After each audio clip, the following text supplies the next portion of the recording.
2569তম বুদ্ধ জয়ন্তী উদযাপন করা হলো জলপাইগুড়িতে। সোমবার শহরের ভানুনগর রেসকোর্স পাড়ায় দেছেন ছৈলিং গুম্ফায় এদিন বুদ্ধ জয়ন্তী উপলক্ষে বর্ণাঢ্য শোভাযাত্রার আয়োজন করা হয়।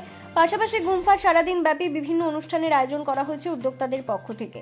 ভগবান বুদ্ধর জন্মজয়ন্তী উপলক্ষে জলপাইগুড়ির ভানুনগর রেসকোর্স পাড়া দেছেন ছৈলিং গুম্ফায় সকাল থেকে মন্ত্রপাঠ ও পূজার্চনার মধ্য দিয়ে অনুষ্ঠানের শুভ সূচনা হয়।